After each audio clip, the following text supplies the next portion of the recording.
how are you able to take initiatives and resolve harm in communities in your own personal life?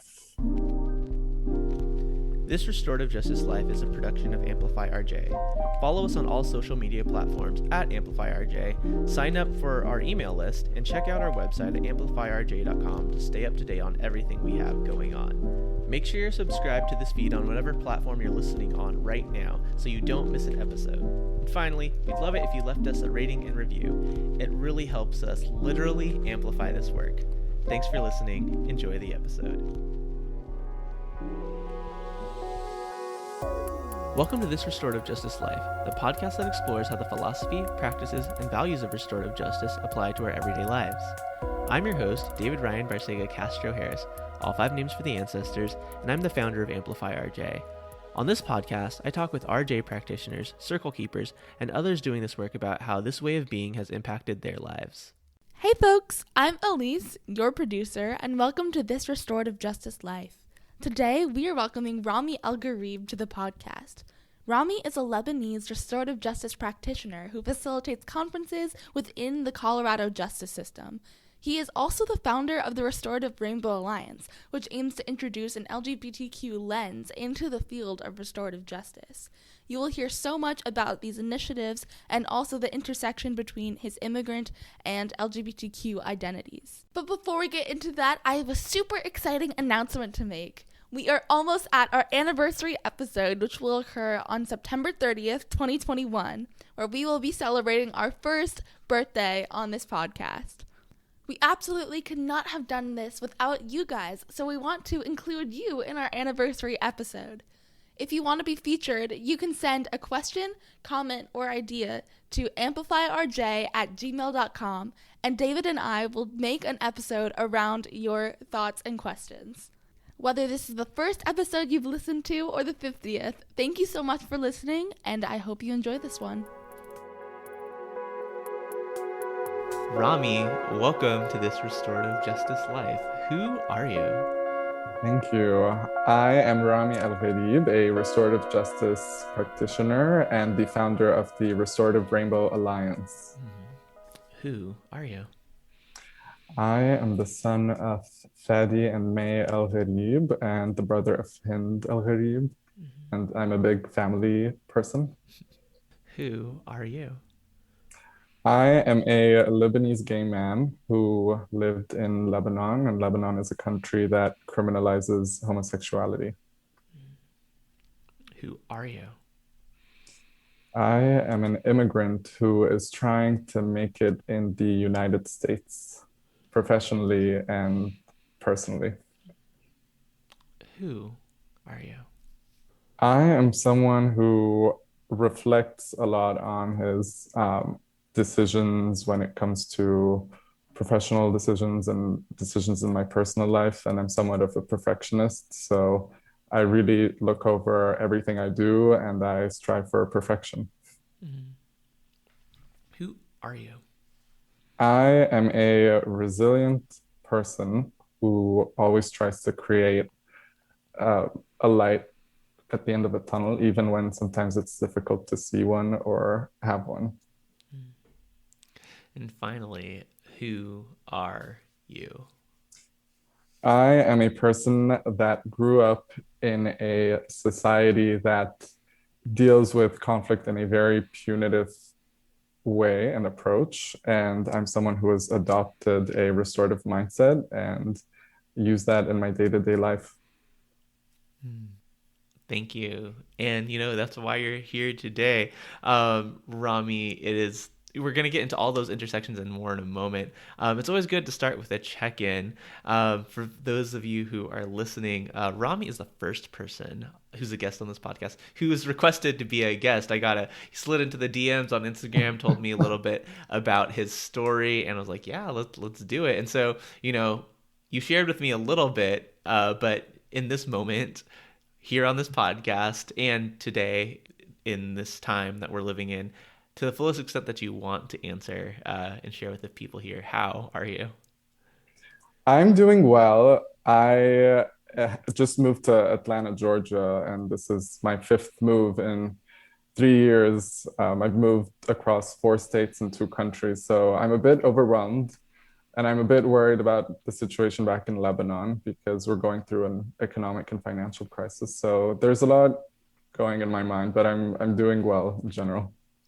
I'm always interested by that response of well or fine that people give, just because like it's the thing that we say, and then continue to share like the things that are going on underneath the surface. And I think that speaks to like the masks that we tend to put up in society, to continue to navigate the world. This isn't one of those spaces, so feel free to share the well or not well, however you want to. You've been doing restorative justice work, as you shared, for the last couple years, probably even before you knew the words restorative justice. So from your frame, how did this work get started for you? I would say my first encounter with anything restorative or restorative approach would be 11 years ago when I was 15. I went to this LGBTQ plus underground nonprofit in Lebanon and joined their safe space. And after joining and going there consistently, I sort of became a unofficial representative of the space. And whenever new members of the LGBTQ community in Lebanon would come into that space, I would talk to them and we'd discuss the harms that we'd face and how to repair those harms within our community. I then became a data collector in 2017 and was collecting data for this project from gay and bisexual men between the ages of 18 and 28.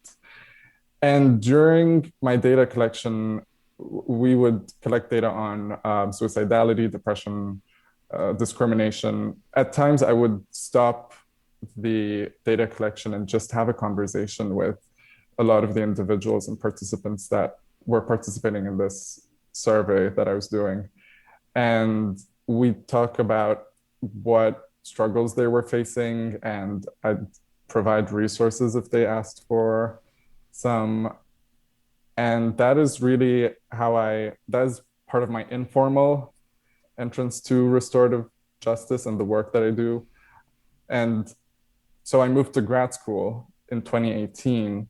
Hold on, before we get to grad school, when people think about restorative justice, often they're thinking about like, oh, something happened, there was harm, and harm was repaired. Or sometimes people talk about like, oh, I sat in a circle.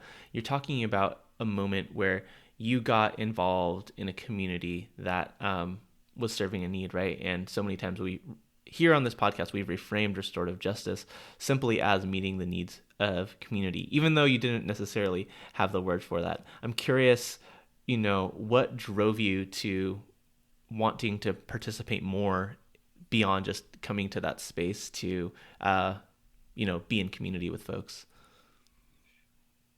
I would say it's part of my own identity.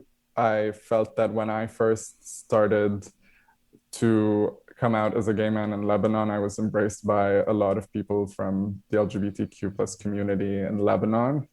And I felt responsible to reciprocate some of that work and do some work that would be considered restorative and talk to my community and see what their needs are and how we can all come together and strive for equality. Yeah, you spoke to how Lebanon wasn't at the time when you were growing up a very welcoming space, and I'm not saying that America and North America, where most of our listeners are tuning in from, I'm not saying that our spaces are totally queer friendly and queer accepting, but much more so than the space you grew up in. Can you share some of the specifics that people don't have context for?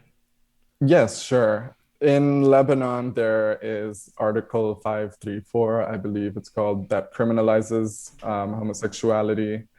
And I remember back in 2010, there were raids that would happen on LGBTQ plus gatherings. A lot of gay men were getting arrested.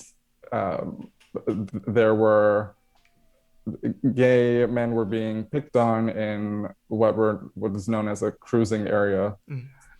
and they were arrested and tortured, and there were terrible processes that were done to try to convert people from the LGBTQ community, that terrible conversion therapy. And it's legal, and you see a lot of homophobia on TV. I met a lot of people who were robbed but couldn't report it, because if they would report it, then they might get in trouble because police officers would pick on them for being part of the LGBTQ plus community. So it's a very hostile environment. If you try to speak in support of LGBTQ plus individuals, you get shut down and shamed for it in Lebanon. So it's very different than the United States and North America. Yeah. And again, like those spaces still exist here in North America for sure, but it's not federally or state government sanctioned. Again, that doesn't mean that we stop trying to continue to change people's views and shape policies in ways that are continuing to be more inclusive. But you were dealing with a space that was a lot less friendly. I imagine that's part of the reason you decided to come to the U.S. for grad school. But what else was fueling that for you? That was definitely a part of moving to the United States, where I wanted to live as an openly gay man and live in a society that was more accepting. Other than that, I was interested in industrial and organizational psychology, with an emphasis on conflict resolution. And there were no programs in Lebanon that taught industrial psychology. So I found a great university, the University of New Haven in Connecticut, and I moved there in August of 2018 to pursue my master's in industrial psychology. And how did you go from industrial psych to the restorative work that you are now focused on? Not that those things are mutually exclusive, but the connection might be difficult for some people to make. Yeah, no, definitely. A lot of people do ask me that. So my interest was really in conflict resolution, especially in the workplace. And I spoke to my academic advisor at the time, and I told him, I really want to do an internship, or I want to get a job that I can really dive into more of the field of conflict resolution. And he said to me, "Have you heard of restorative justice?" And I said, "No." And he connected me with the Tau Youth Justice Institute. And they immediately gave me materials that I could read. I started connecting it at first by trying to implement a restorative culture into an organization. So that is part of industrial organizational psychology, how to change the culture of an organization. And I thought having a restorative culture and restorative mindset is great in an organization. So that's how it started. It then moved into facilitation, and currently my work with the Restorative Rainbow Alliance and LGBTQ initiatives. So it's evolved.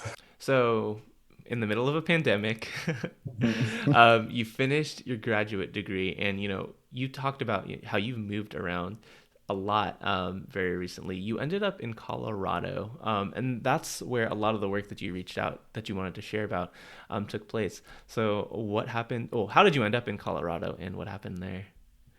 I got a job with Youth Zone as a restorative justice coordinator, and moved to Glenwood Springs, Colorado, and started my work with Youth Zone. It's a part of my work as a restorative justice coordinator was obviously facilitating conferences and cases.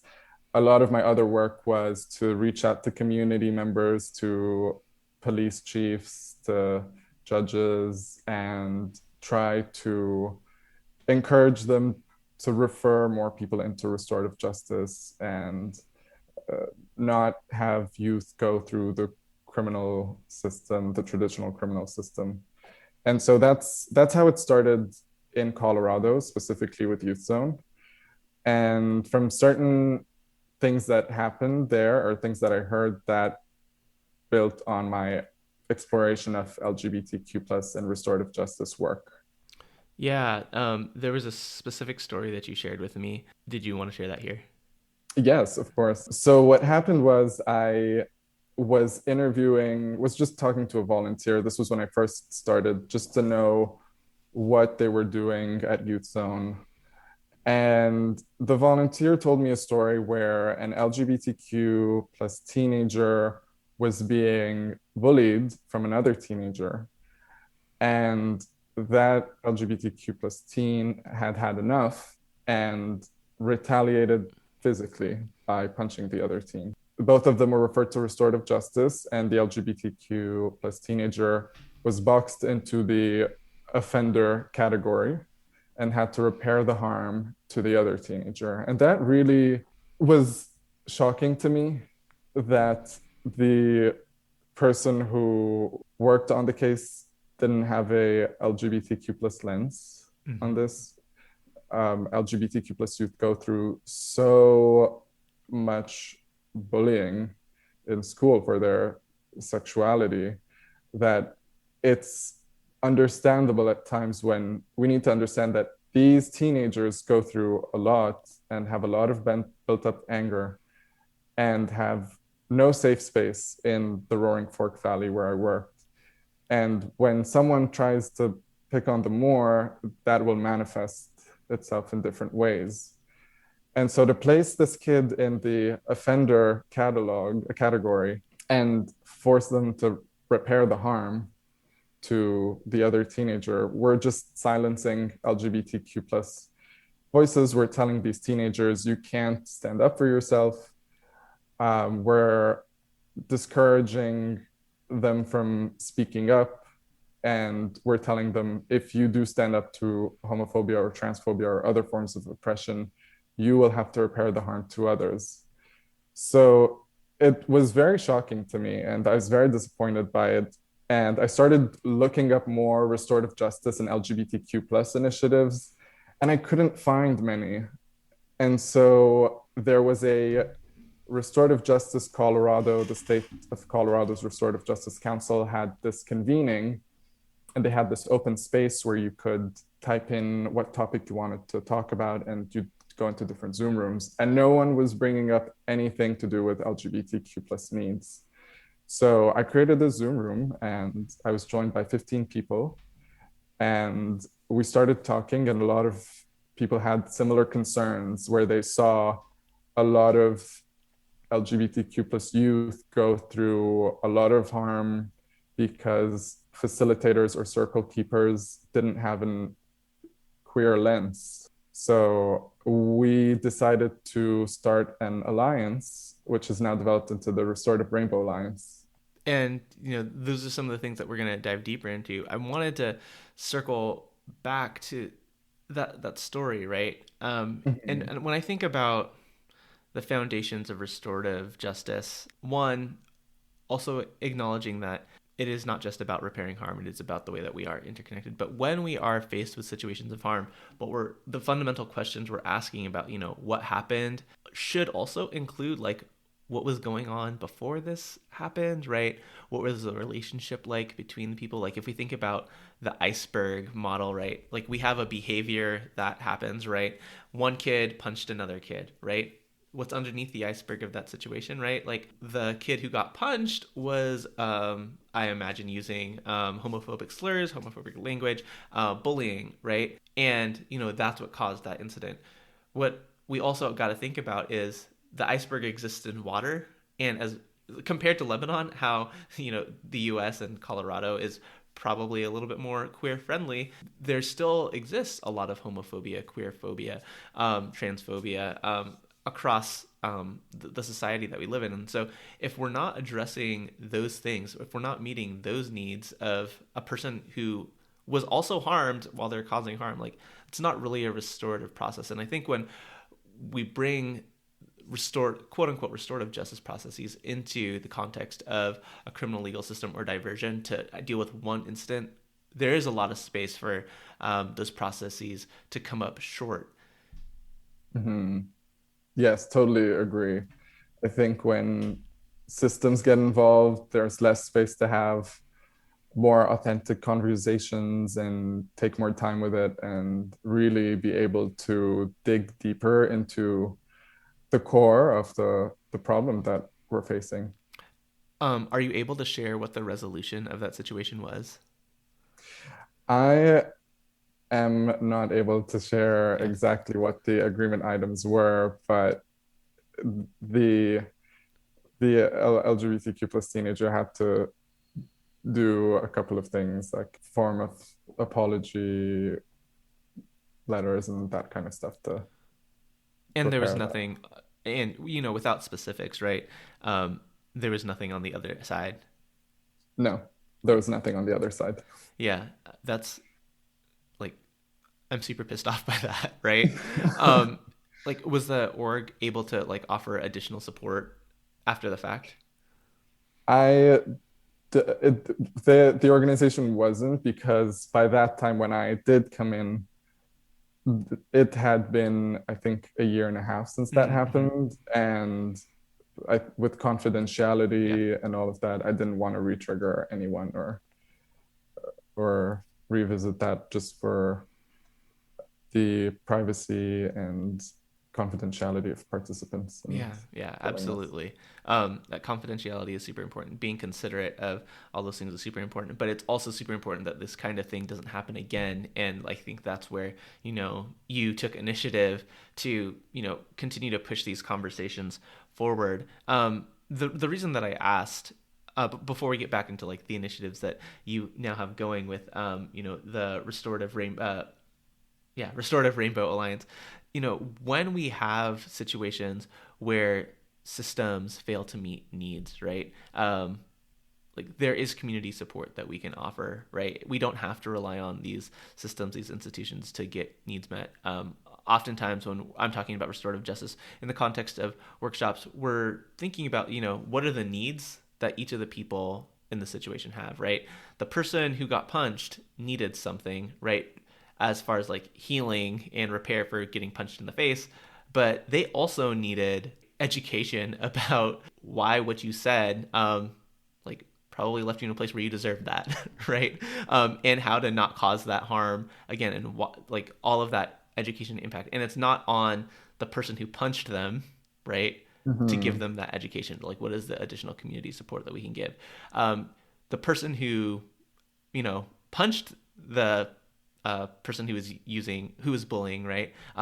Had needs to apologize, right, to make repair for punching someone in the face, but they also need a sense of belonging, a sense of safety, for being who they are in the world, right? It's not necessarily the case that the one person who has been bullying them stopping that is going to provide that for them, but what are the things that the community can do to create those spaces? And I think continuing to do the work that you have is one of those ways that, we can continue to have that happen. I also think, the person who was facilitating that conversation, or that process needed some of the work that you're doing now. So, what is the Restorative Rainbow Alliance doing? The Restorative Rainbow Alliance has a couple of different projects going on. The first one is we are writing a facilitator's code of conduct with an LGBTQ plus lens and perspective. Mm-hmm. So the state of Colorado's Restorative Justice Council already has a facilitator code of conduct. We have decided to write another one that would provide facilitators with more support and give them more of a lens that would help them in working with LGBTQ individuals. And the state of Colorado's Restorative Justice Council has expressed interest in adopting that. So that is our first project. And I think that would be an amazing first step, so that when facilitators want to look over a code of conduct or anything in working with LGBTQ individuals, they can look to that document. We're also working on a best practices document as well, which would be able to help facilitators maybe frame some questions differently, just more of best practices when it comes to LGBTQ plus needs. We are also developing trainings currently. So we haven't done any trainings yet because we're working on a training curriculum so that individuals can be trained on an LGBTQ plus restorative justice lens when it comes to facilitation and doing processes. And we're also providing queer virtual safe spaces. So those are some of our things that we have going on. And of course, representation. We want to represent the LGBTQ plus community's needs in restorative justice because there wasn't much talk about it. Yeah. So it's important to represent that. For sure. I want to try to take those one by one. What are some of the things within the guide and the curriculum that you want to make sure that people who are listening know when it comes to facilitating processes involving folks who are on the LGBTQ, who are part of the LGBTQIAP plus, all of those things? Yeah. Yeah, sure. We tackle accountability, how to assess if someone is taking accountability if they have harmed someone from the LGBTQ plus community. So how do you notice if they're properly able to express that they have learned that homophobic language is detrimental to the other person? How to notice if a person is truly remorseful and is willing to repair the harm to an LGBTQ plus individual. We have a section that advises facilitators on how to, I guess, it's called Who's the Victim? Mm-hmm. So to explore in a deeper dive, who is the victim in cases of homophobia, even though a person from the LGBTQ plus community would physically retaliate to a form of harm, they're not the offender. Mm-hmm. It is because they have been discriminated due to their sexuality. So we dive deep into those conversations. We make sure that facilitators use proper pronouns Mm-hmm. before going into any conference or circles. If a person was misgendered, they could look to we advise the facilitators to make sure that they tell the person that give us a sign if you'd like us to correct someone who has misgendered you, and how to deal with that. So we tackle a lot of different areas in that sense. Yeah, for sure. I think about when you talked about who's the victim, I think words like victim and offender aren't generally, sometimes they're helpful, but most of the times they're not, right? Mm-hmm. Because it paints people as just one thing when situations are almost always more complex, right? I think Mm-hmm. in some cases a question for me that's a little bit more helpful is who was harmed and how, right? Mm-hmm. Because someone did get punched in the face. I don't want to deny that, right? Someone might have physically retaliated in another way, but there was harm that happened first, right? And neither of these people fall solely into victim or offender categories, right? Person who caused harm or person who was harmed, it happened, it was happening at similar times, and making sure that all of that is acknowledged, but the person who instigated it, right? Mm-hmm. Whether they meant to or not, that they have to be responsible for that too. I'm curious, in your guide, how you ask people to measure remorseful, because when you said that, I'm not sure what you meant by that, and I'm interesting. What are the things that you look for when it comes to remorse? Yeah, for remorse, I guess just being able to speak to how actions and words can affect LGBTQ plus individuals. If a person is able to say, I did this, no buts or ifs or Mm-hmm. any of those words, and continuing on to phrases that show less accountability. If a person is able to really empathize and put themselves in the position of the LGBTQ person that was harmed and say, I'm sure this person was harmed extra because of societal factors, because of discrimination that happens, and is really able to express that. So that to me, I guess, explains the word remorse. Mm-hmm. That might not be the proper term, but it's one that came to mind. Because a lot of the times facilitators tend to want to just look at, oh, okay, this person was able to say sorry and wants to repair harm, but are you truly able to understand why your words and actions have been harmful and probably would scar a person from the queer community? So that is our goal Yeah. in trying to create this document. Gotcha. No, thank you for that clarification.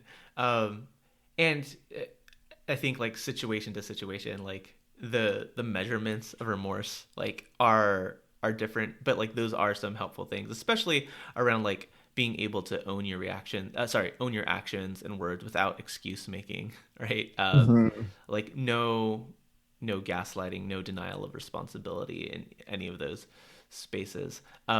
You also talked about how not just the facilitation guide, but like the more representation within like RJ spaces. In the last few years, there has been a major push, much needed, to center racial justice within the context of restorative justice. Much like many efforts around justice and equity, there have been a bunch of people who are white who have been seen as leaders in the space and no I'll say no fault of their own, right? Mhm. They don't necessarily think about the needs that people who are of the global majority, but who are marginalized and oppressed here in the United States because of their race or ethnicity experience, right? And those things haven't been centered. Similarly, many of those people who have been leading this work are straight, cisgender. Representation isn't everything, but why is representation important to center here in this restorative justice community?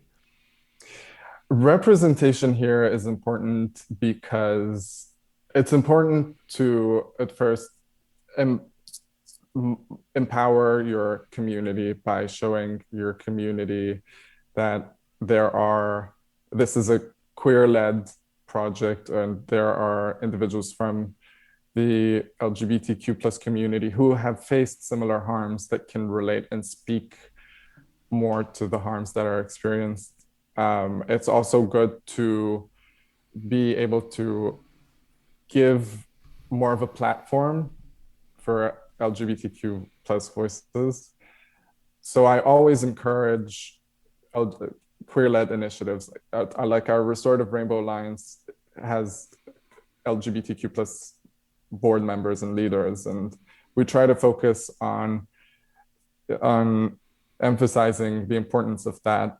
And allies are definitely great and helpful, and I'm so appreciative of the allies, but it's important to recognize, as you said, the privilege that people have and allow them to take a step back and allow the marginalized community to have a voice and speak authentically to the harms that they faced and the needs that they face. Mm. So I hope that Yeah, answers the question. I had somebody who came to a training, a white person, ask me Mm-hmm. like, why do I, as a white person, like have to do so much work to show? She was asking like me specifically about show black people that like I'm quote unquote like one of the good ones. It's okay to be safe with me. And I know there are different things. Like you can't tell somebody is queer just by looking at them. Like you can tell somebody is black or white just by looking at them, Mm-hmm. and that's not always the case anyway. To the light skinned folks out there, but why is it important that straight folks, cis folks, people who aren't a part of the queer community are really explicit about who they are and their I don't want to say allyship, but openness and openness might be the right word, Mm-hmm. but sensitivity and ability to see and really work well with folks of the queer community. Yeah, that's a great question. I think it's important to, again, as we said, just recognize that privilege that straight and cisgender individuals come from. And I have heard from a lot of allies remarks that are well intentioned, but can be insensitive to LGBTQ plus individuals. So things like, well, my example, my brother is gay, so I know what it's like to be gay, things like that. So it's important to make a distinction and say you don't have the lived experience that others have. It's important to not equate you're maybe knowing someone who's part of the LGBTQ community with having their lived experience. It's not the same. Systems always, in my opinion, encourage more white folks and straight, heterosexual cisgender individuals, specifically males. And it's important to be able to change those systems. And that change comes from people who can speak to their experiences authentically. I mean, the systems that we live in and sometimes our communities that we live in don't really like us as LGBTQ plus individuals. And we've been able to change that with time, whether it's through proving ourselves, educating others, having some form of influence. So we have been able to change those systems, but they were only able to come from us. And we also, it's important to not have that savior complex, I guess, where it's this heterosexual cisgender person coming to save the weak LGBTQ person and take them to the next level. So it's important that we are empowered and that we are able to create that platforms ourselves.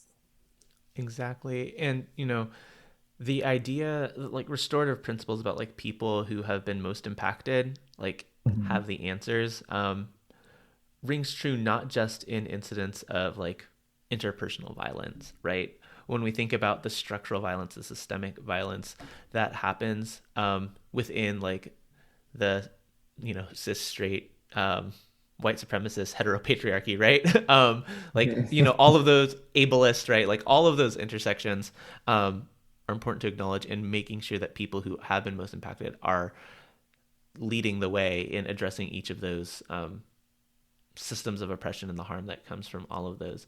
We're talking about work that you've been doing within the last calendar year. What is coming next for the Restorative Rainbow Alliance?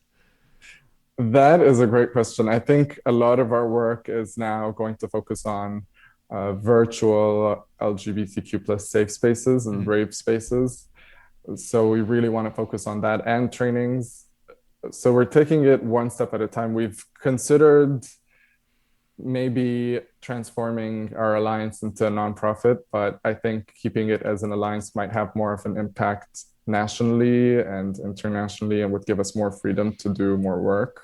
It's important to build more on these LGBTQ plus affirming circles, especially now with COVID and with the rise of the Delta virus again, the spread of that. Because last year, when I had moved to Colorado, there were no LGBTQ plus safe spaces in the Roaring Fork Valley. And I established one, and it made a huge difference for LGBTQ plus youth in the Valley to be able to relate and have a sense of community again, not being able to go to school or not being able to see their friends, to just be able to talk to each other and talk to people from different towns that they can relate to. We opened that virtual space up to other LGBTQ plus youth in Colorado, and it was a success. A lot of LGBTQ plus youth in different regions were able to join. And so it's important that now we grow that and build on it and have it be wide ranging for individuals of all ages. I'd love to work on having a trans affirming circle where trans individuals are able to have a space to talk about struggles that they face, and have a circle keeper that is transgender being able to hold that space. Yeah, and is this exclusive just to people in Colorado, or is this open to folks across the country? Or really This is open to people who have an internet connection?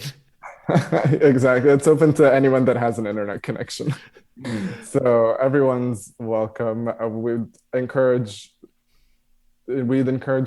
people to be from the LGBTQ community, though, and because these are spaces for LGBTQ plus individuals. Beautiful. So folks of the LGBTQ community with an internet connection. I generally ask this question later, but where can people tap into that? Where can people find those resources, those gatherings, and all that information? Yeah, so we have a website. It's restorativerainbowalliance.org. And on our website, we have a tab that says Queer Affirming Circles. And we are going to start posting Zoom links on it newly, and people can be able to check those out and check out dates and request, I guess, the link. We're still trying to figure out how to make it the safest way possible Yeah. so that we don't have people coming in and yelling homophobic or transphobic stuff. Absolutely. Yeah. Safety, security is always important. And if I'm happy to offer any support with, strategizing about ways to set those things up safely. For transparency, we're recording this in August. This episode is being released in September, so maybe some of those things are updated and in place, and those things are ready to go. But the show notes will have the link to all of that in the description. Mhm. Yeah. I want to transition into the questions that I ask everyone, and we've kind of talked a little bit around it. I'm curious, from your perspective, how do you define restorative justice? I guess I would take the formal definition of Howard Zare of, I guess, a facilitated dialogue or process that involves all stakeholders involved to explore harms and repair relationships and repair the harm that's done. So to me, that is restorative justice. Yeah, absolutely. What are your hopes for this work in your home country? I would love if Lebanon started incorporating more restorative justice approaches and more restorative practices approaches. There was an initiative in, I believe, 1999. So Lebanon, just a background, went through a civil war, 15 years. Communities were torn apart based on religious beliefs. And so these communities had to live together again after the Civil War. So there was an initiative in, I think, in the 1990s to bring those communities together, and it worked. I would hope that we would do more to be kinder to each other and build more of a sense of community. There are deep divides in Lebanon that I think restorative practices can really heal. We in Lebanon, we don't see each other as Lebanese. There's a lot of sectarian tension. So it would be really good to bring everyone together and just strengthen that national identity. I also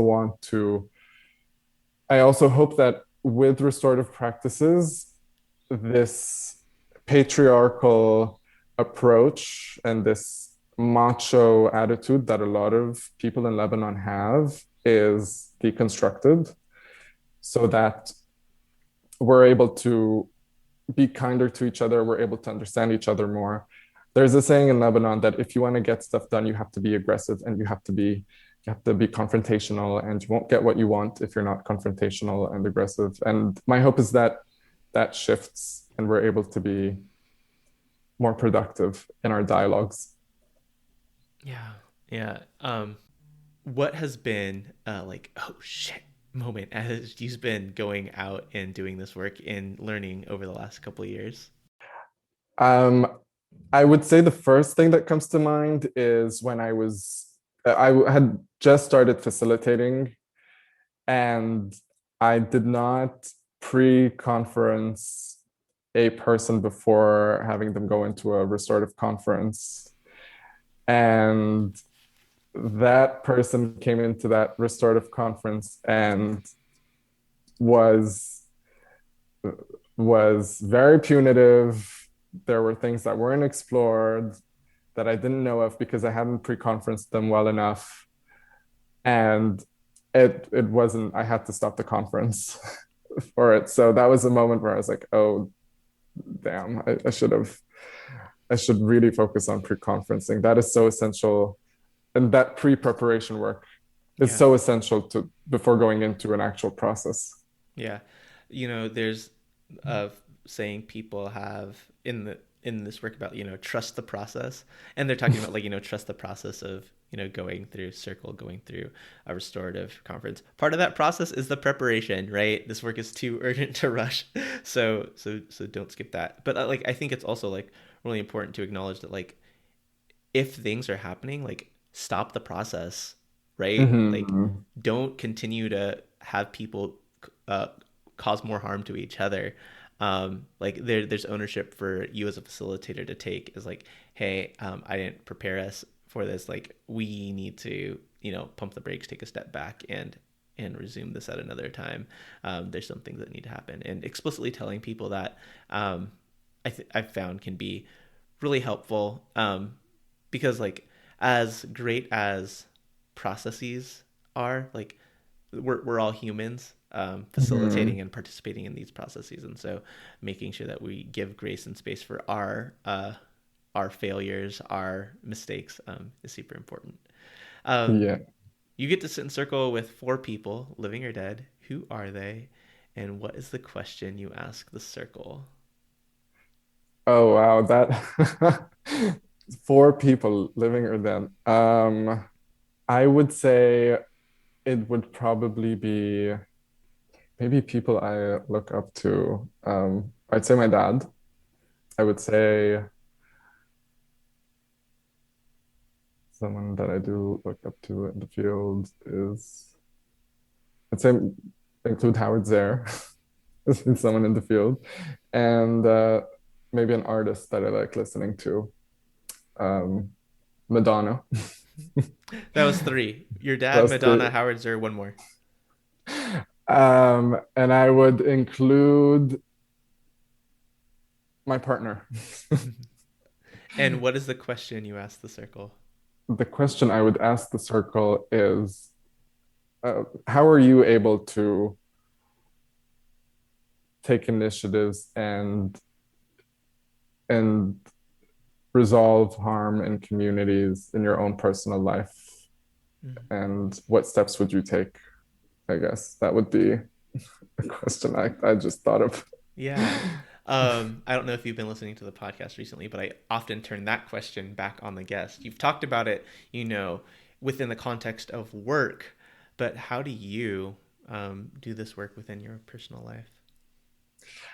I start by really, sometimes it is difficult to maintain a restorative mindset at times, especially when faced with a lot of harm. I see that happening to myself, but I constantly have to take it in and remind myself that having a restorative approach is so important. I do that by reflecting a lot on what I communicate to people, how I come across.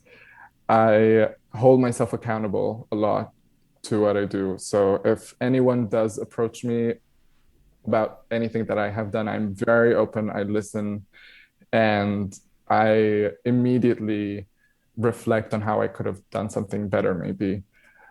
I also would say that it's so important to be able to be welcoming to other opinions so that when people are comfortable approaching you and expressing needs that people need from you. So I try to always maintain a welcoming atmosphere so that anyone can approach me about anything and I can always reflect back and reflect on myself what I could have done better. Yeah. No, the first relationship that we have is the relationship with ourselves, right? Mm-hmm. And, part of that is, like, I often say that in the context of quote unquote self care, right? Part of Mm-hmm. self care is, continuing to learn, grow, be open to those moments of growth when we have caused harm. So thank you for Mm-hmm. sharing that. Okay, so what is one place, situation? It could be historical, it could be fictional, it could be from your personal life or something you've witnessed recently that you wish people really knew this work, like specific. I think the first thing that comes to mind, I recently watched a show on HBO Max called The Jinx, Okay. and it is about this person that goes on to murder different people in his life because of trauma that has happened in his own life. And I think maybe having a restorative process with that person, maybe something that would have prevented all of those harms would have been great. Um, I think something bigger would have been maybe during the Lebanese Civil War, if people had come together at the beginning of it or before it and built that strong sense of community, we wouldn't have had the 15-year-long civil war. Yeah. Yeah. Like I, Two very different yeah, examples. yeah. Like, and I always have a hard time with this question, because like I am hoping to get answers more along the lines of the jinx than like war, because like yeah, of Okay. course, but like I want to help people see like those spaces where like, hey, this can be a part of our everyday lives. But we'll rock with it. What is one thing that you want to make sure that everybody listening to this podcast knows? It could be a mantra, it could be an affirmation, it could be something else completely. I would hope that listeners of this podcast would really embrace an LGBTQ plus perspective in any form of work they do, allow LGBTQ plus folks to have a voice and allow them and provide affirmation, because that makes a lot of difference. Two more questions. The first one, you have to help me out. Who's one person that I should have on this podcast? And yeah, got to make the connect. So you can say Obama, but like unless you've got the direct connect, like yeah. No, I do not have a direct connect, unfortunately. I would say my mentor, Deb Witzel. She is incredible. She has done a lot of amazing work in restorative justice, has really, I think she was the founder of the Colorado Coalition for Restorative Justice Practices, is really a leader in this field in Colorado. So, and she's someone I really look up to and admire. So I think she should be next on this podcast. There you go. And finally, we already mentioned the website again, but let's plug it again. Where can people support you, your work, in all the ways that you want to be supported? Thank you for that. The people can go to restorativerainbowalliance.org and check the website out. Or we just started an Instagram called Restorative Rainbow Alliance. So please feel free to follow our Instagram for more updates, and our website. There's going to be more updates on our website. Perfect. Or reach out to me on my email if I can provide that on this platform.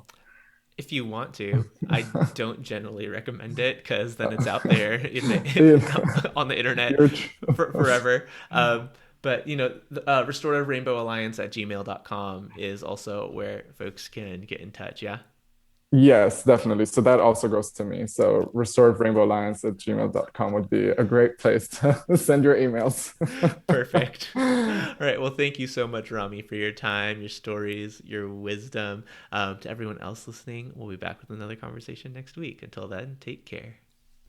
Elise here. Thank you so much, Rami, for all you had to offer today.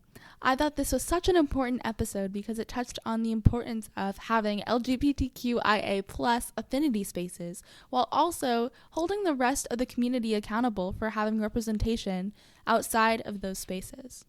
Rami addressed the need for more restorative spaces for the LGBTQIA+ community. Rami works to validate the experiences of LGBTQIA+ members who have been harmed and who may have retaliated or may not have retaliated, but who have been harmed by people and the system. This is why restorative justice in these situations can be really important, because it will continue to find the root causes of harm and validate the experiences that caused harm instead of just the punitive actions and the punitive punishments for any retaliation. This is also why it's really important that we have LGBTQ voices in our restorative practices, and why representation is so important, because they are able to understand the nuances of these situations. Finally, I wanted to leave you with a quote by Rami that says, "I think when systems get involved, there's less space to have more authentic conversations and take more time with it and really be able to dig deeper into the core of the problem we're facing." And with that, I would like to say I will see you next week, and I can't wait to hear from you guys. Make sure to email amplifyrj@gmail.com to be featured in our anniversary episode coming up real soon. And with that, I'll see you next week. Like what you heard? Please subscribe, rate, review, and share this podcast on whatever platform you're using right now. It really helps us further amplify this work. You can also support us by following us on our social platforms, signing up for our email list, rocking our new merch, joining our Patreon, or signing up for a workshop. So many options! Links to everything in the show notes and on our website, amplifyrj.com. Thanks so much for listening. We'll talk to you next week.